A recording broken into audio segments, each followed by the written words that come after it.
Un momento de debate político. Exactamente. Sí. Bueno, vamos a presentar en primer lugar, Marcelo Ramal, ¿cómo va? ¿Qué tal? ¿Cómo estás? ¿Bien? ¿Te dejo a vos el resto? Sí, los voy a presentar acá, como les dije.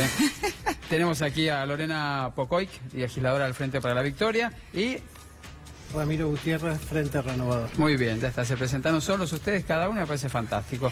Ahora, vamos a empezar entonces hablando un poquito de lo que sucedió, bueno, en las últimas horas, ¿no? Sí, con el arresto de del ex vicepresidente.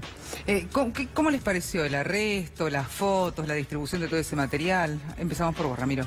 Bueno, como todos miramos con mucha atención, yo creo que se malogró una gran oportunidad, porque durante 5 años, que es demasiado para una investigación judicial, tuvimos toda la oportunidad de quedar muy bien con el resultado de esa investigación. Y yo ejerzo el derecho penal, lo he hecho toda mi vida, y lo que vi en la televisión no me gustó. Me parece que no había autorización judicial en la resolución. La resolución tiene 3 puntos, la he seguido, la he leído. En los 3 puntos no se autoriza a la grabación videofílmica del procedimiento, no había necesidad.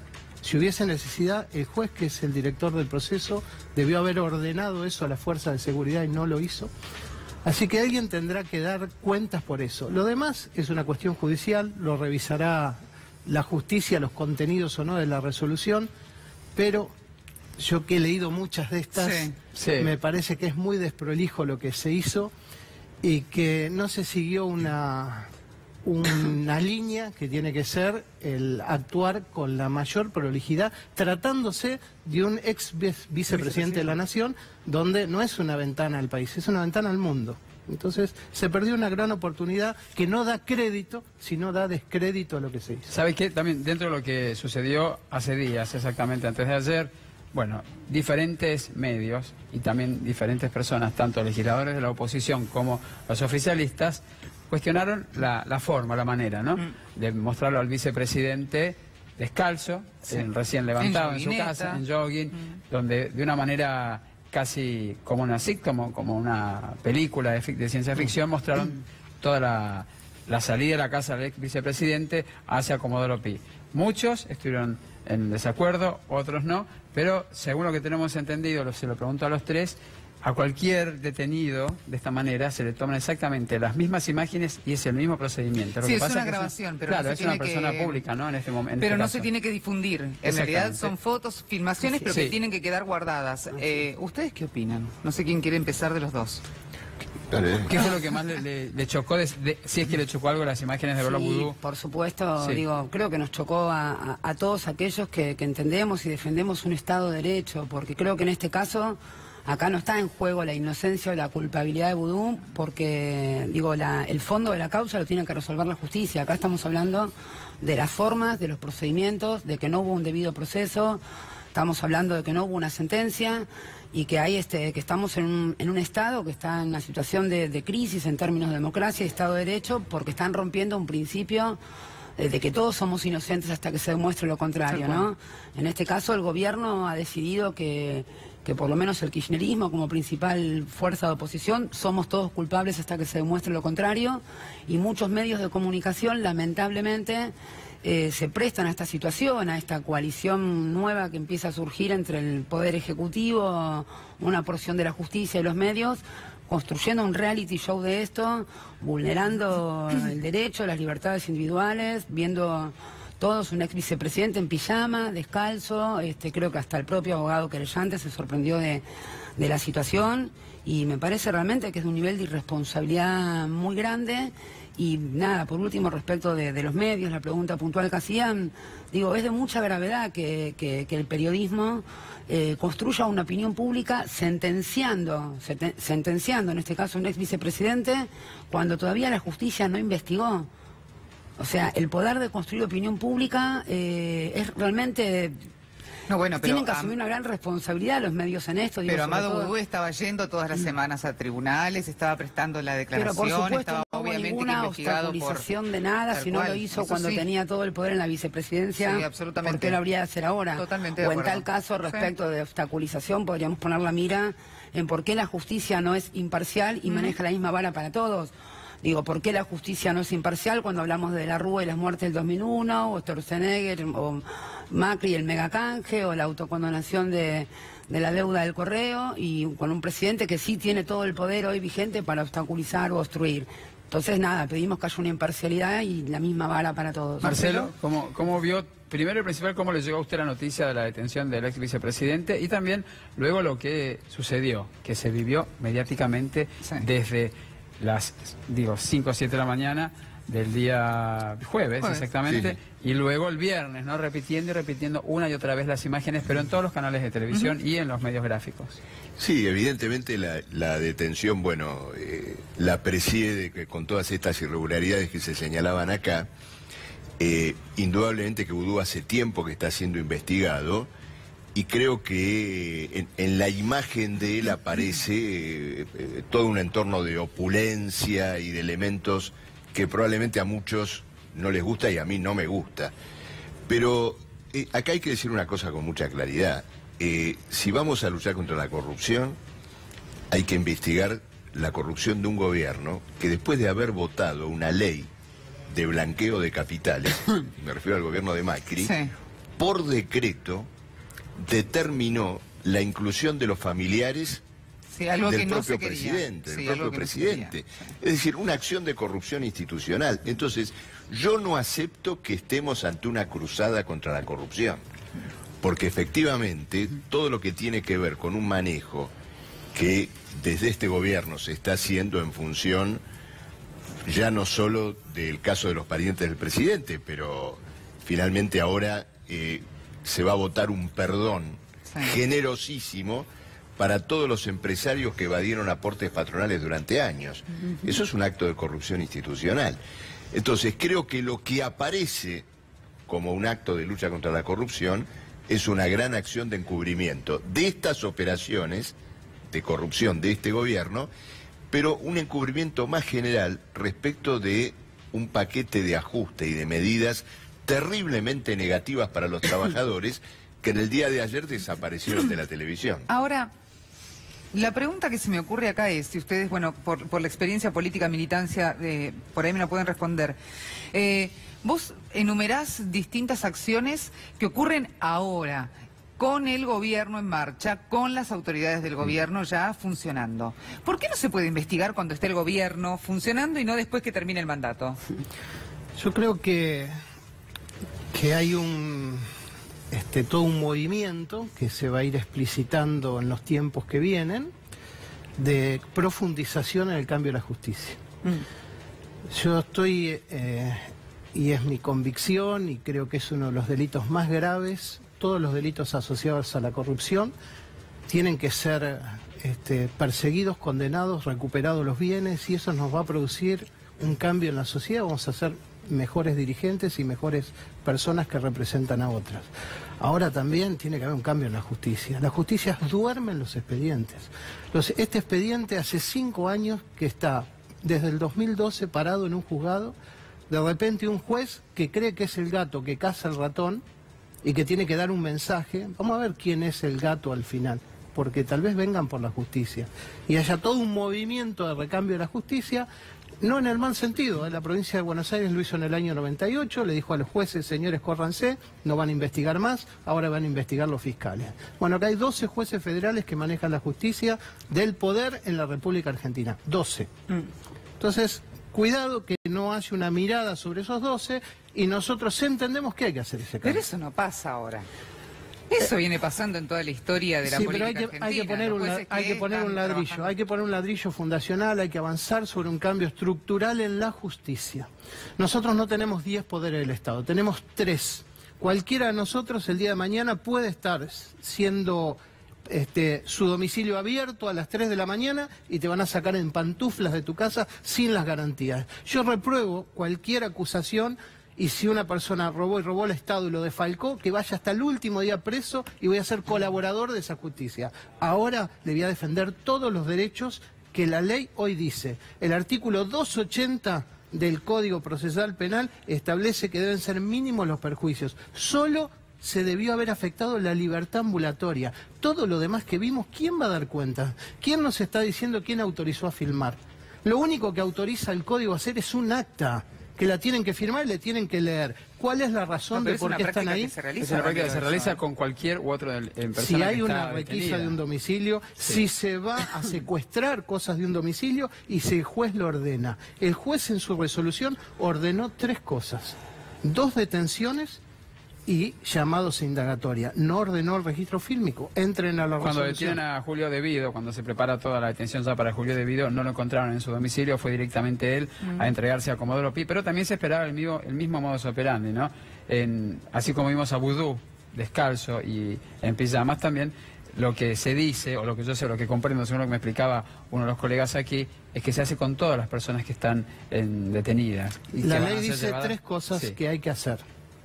Que En se un acta, filma y se sacan fotos. se hace un acta, Sí. lo dice el código. Sí. En el acta hay que explicarle a la persona las razones de por qué está allí esa comisión policial, a dónde va a ir, a dónde lo llevan Sí. y quién lo dispuso, quién es el juez. Y una cosa más, Sí. estábamos deteniendo a la madrugada a un expresidente de la Nación, vicepresidente de la Sí. Nación. Si queríamos que las cosas se hicieran bien, ¿por qué no estaba el juez ahí? ¿Qué tenía que hacer más importante que estar controlando que esas cosas se hicieran bien? Bueno, de hecho no estuvo prácticamente nunca el hijo, solamente... El juez es una orden de 3 allanamiento minutos. caminando. Si yo quiero que nadie me tome el pelo y que las cosas se hagan bien y que la policía no me filtre información, cuando el sumario es solamente visible para las partes y no se puede filtrar información ni antes ni después, el garante de eso es el juez. Debió Ramal, estar ahí. ¿cómo vio las imágenes, cómo las tomó usted las imágenes del ex vicepresidente Vudú con esposas en su domicilio, descalzo y bueno, siendo trasladado Y a hay una Comodoro foto, Pi? me suma la Sí. pregunta de Robertito, Sí. porque vos sabés que hay una foto que es particular, en donde está posada la foto, donde se lo ve a el ex vicepresidente parado con el chaleco de la policía, obviamente con el chaleco antibalas. Cuando lo están saliendo del departamento. Esposado, no, Sí. ni siquiera, están acompañado por 2 oficiales y está posada la foto. ¿Ramal? Sí, claro. No, a ver, acá... Ahí está. Esa misma foto Sí, foto sí. que estamos ahí mostrando. No, acá en realidad, en toda esta situación... Es el procedimiento cotidiano. Viendo, claro, lo que estamos viendo en realidad en la figura de un ex vicepresidente, el manejo completamente arbitrario del sistema penal e incluso penitenciario en la Argentina. Vamos a decirlo con toda claridad. La justicia actúa acá como un brazo del poder político, como hace mucho tiempo que actúa, porque la justicia está colocada y es nombrada, los jueces son nombrados como resultado de arreglos entre el poder político, entre los diversos partidos que gobiernan. Entonces, acá, digamos, tenemos el resultado de esto, pero además hay que decir lo siguiente, ahora Vudú está Pongamos la preso sin pantalla, condena. el cuadro en grande, para que lo veamos nuevamente. ¿Cuántos, Vudú? Vudú está preso sin condena? ¿Cuántos miles de presos hay en la provincia de Buenos Aires sin condena? En la Que provincia se de Buenos pudren Aires. en las cárceles y en otros lugares del país. En el país. En otros lugares del país, por supuesto, ¿cuántos presos hay sin condena? Entonces, ojo, porque en la figura del vicepresidente, y hoy muchos se quejan por esto, pero el sistema judicial y penitenciario, lleno de arbitrariedades, lleno de parcialidades, siempre en favor de los poderosos, es algo, digamos, que tenemos en la Argentina como moneda corriente.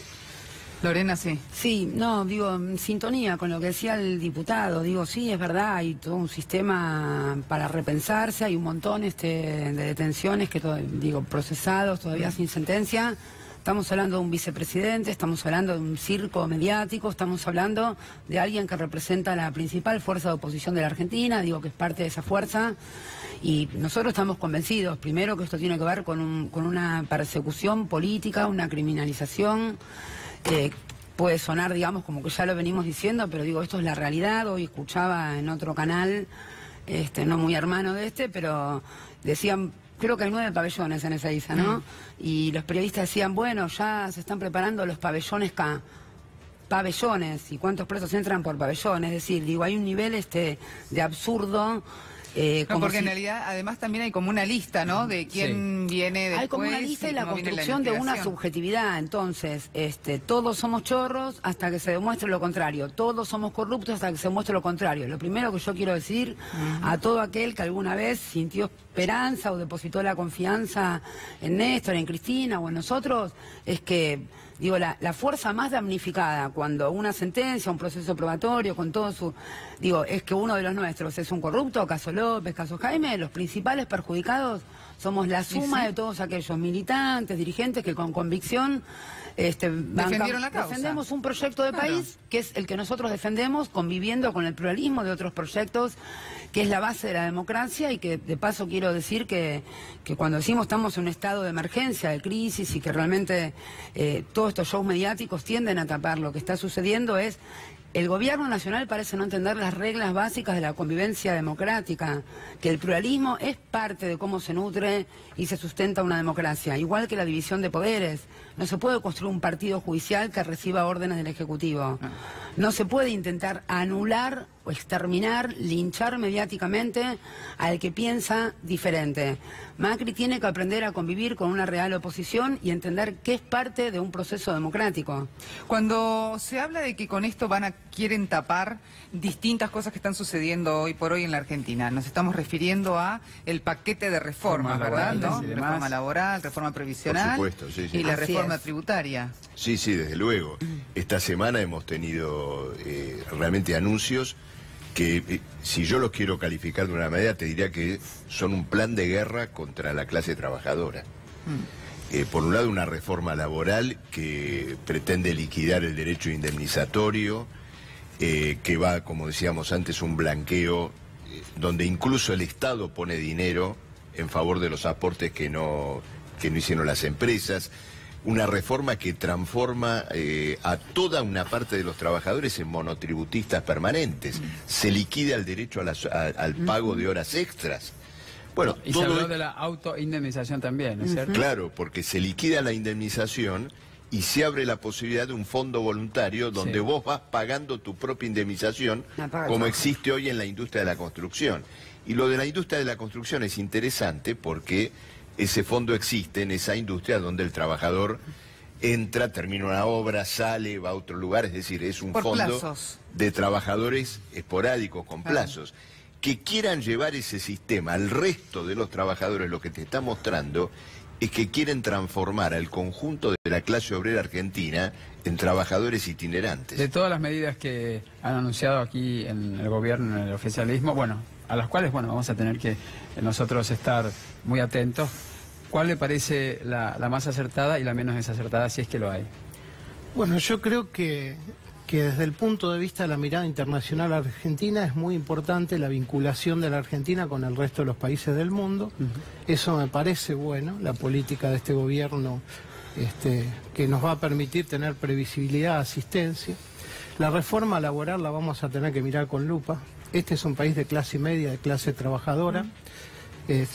Casi todos hemos sido fruto de la movilidad social ascendente. Algún papá que trabajó pudo hacer que un hijo estudiara. Esas cosas hay que cuidarlas. Bueno, yo pertenezco al espacio de Sergio Massa, ha sido una oposición constructiva, pero muy firme en oponerse, por ejemplo, a que no se cumpliera con ganancias, a conservar el poder adquisitivo. Ganancias es un tema que quedó... Claro, bueno, por eso. ¿No? Son temas pendientes que el gobierno trabajó desde lo verbal, desde la comunicación de campaña, pero que no lo instrumentó. Entonces esas cuestiones para nosotros están muy presentes. El 82% móvil, que un jubilado pueda tener la posibilidad de llevar una vida digna, comprar sus medicamentos, tener el 82% de lo que ganaba, ¿no? Y ahora va a ganar 900 pesos menos. Bueno, estos son todos temas que a nosotros nos van a encontrar con una mirada muy firme para tratar de defender esos derechos. ¿Qué? Lorena, ¿qué decías? No, sí, digo, a ver, lo de la reforma laboral, primero contarle a la gente, porque siempre la idea de reforma, de cambio, de diálogo, de evolución, suena bien, digo, cualquier argentino de buena fe, cualquier ciudadano, queremos vivir mejor en lo individual, en lo colectivo. Es lo nuevo. Todos queremos decir, conservemos lo bueno, saquemos lo malo, superémonos. Digo, y en eso hay que entender la esperanza de la gente, ¿sí? Pero esto es un fraude electoral, un gran engaño. Digo, yo no creo que ningún jubilado haya votado contra sí mismo. Creo que fue a votar con esperanza. Los que votaron y convalidaron las políticas de este gobierno no votaron para perder 11.000 pesos al año.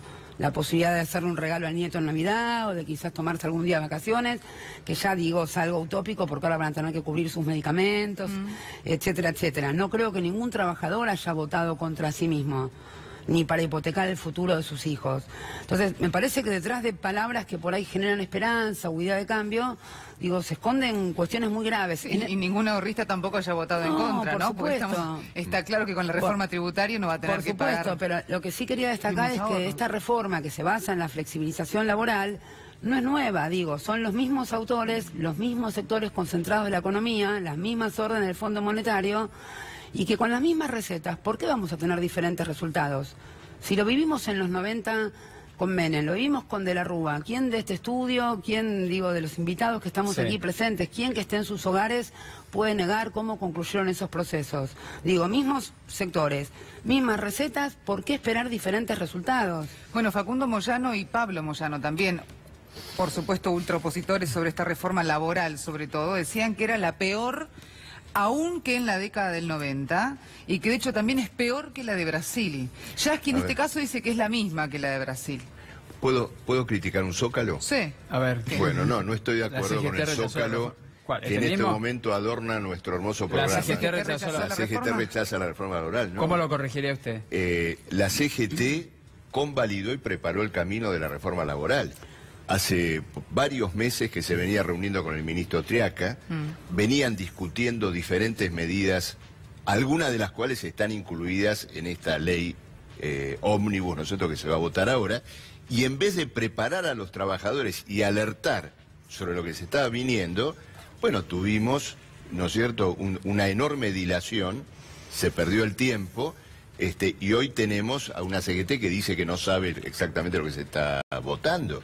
Pero es que ojo con esto. Si lo hubieran dado a conocer, Marcelo, ¿cómo? Si lo hubieran dado a conocer el paquete de reformas antes de las elecciones, ¿hubiera sido el mismo resultado? No, seguramente que no. Pero por eso yo quiero alertar, creo que en cada sindicato nos tenemos que autoconvocar, los trabajadores tienen que reclamar una respuesta de sus delegados, de sus dirigentes, y si esa respuesta no está, bueno, tenemos que actuar conforme a nuestros intereses. ¿Sabe qué, Ramal? El tema es que cuando empiece esto ha ocurrido así. Cuando empiecen en las sesiones del Congreso y cuando se unan a ellas y a ellos todos los legisladores electos, nosotros, la gente que está del otro lado, se pregunta cómo van a ser esas decisiones, cómo van a ser, si van a realmente a consensuar, si va a ser la batalla campal a la cual estamos acostumbrados, van a ser esos días completos, porque hay sesiones eternos, que duran 24, 48 horas y todavía no se define si se deroga o... Como si fueran solamente 2 días para trabajar y debatir.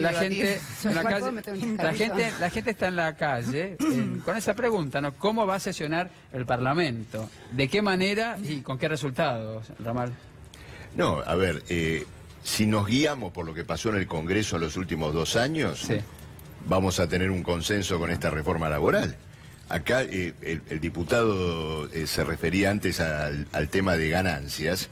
Bueno, su bloque en el Congreso Nacional convalidó que siga el impuesto a las ganancias sobre el salario, en su momento, en diciembre del 2016. Y hoy, quiero completar, tenemos una versión agravada del impuesto al salario con estas medidas, por 2 cuestiones. Primero, porque una serie de deducciones que antes se tenían en cuenta para pagar menos ganancias, viáticos, bonificaciones, etcétera, ya no se van a tomar en cuenta. Y segundo, porque el mínimo no imponible, o sea, el piso que te marca dónde empezás a pagar ganancias, se va a ajustar con la inflación, lo mismo que va a pasar con el pago de los jubilados. Entonces se te va a ajustar menos de lo que se ajustaba antes, y cuando te aumenten el sueldo vas a pagar más impuestos.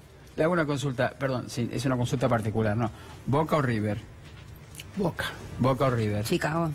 Argentino Juniors. Nosotros somos De Boca o River, Boca. Soy independiente, pero de Boca ¿Vamos River, al Boca. móvil o no ahora? No, ahora no, todavía como no. nos habían mandado el móvil. Todavía no, todavía bueno, no. claro. Me interesa mucho la respuesta De aquí. de Ramiro Arramal. Porque a hacía Marcelo, ojos, ¿viste? porque levantó Sí, la sí. cejita como diciendo, Lo del impuesto a las ganancias, ¿no es Claro. cierto? Sí, yo creo que no se puede cobrar impuesto a las ganancias al trabajo.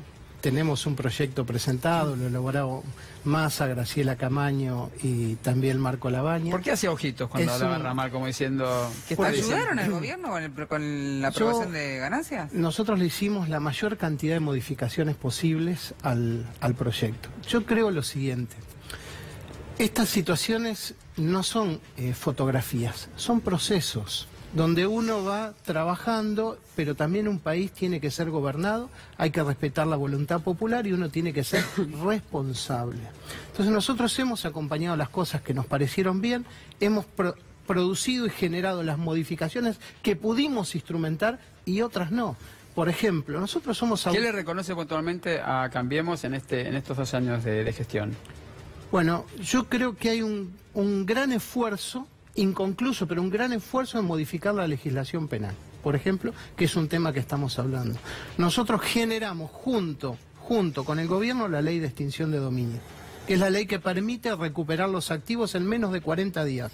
Fíjate que el caso que nos convocó al inicio del programa lleva 5 años y un juez no pudo traer un solo dólar ni un solo peso de los que supuestamente están faltando al Estado Nacional. En 40 días con esa ley que la trabajamos en conjunto con el Ministerio de Seguridad, yo formé esos equipos que trabajaron. Me parece que hay una mirada muy fuerte en tratar de mejorar las políticas macro en materia de seguridad. Tenemos que despedirlos, ¿no? Y... Sí, muchísimas gracias, Ramiro. Perdón, me dijo Boca, ¿no? Gracias, Lorena. Boca, soy de Independiente, pero entre Boca y River, Boca. ¿Y usted? No, Argentino Argentino Juniors. Juniors. Chicago. Vos tenés una alerta, ¿no? Sí, por supuesto. Gracias, Marcelo. No, gracias. Alerta.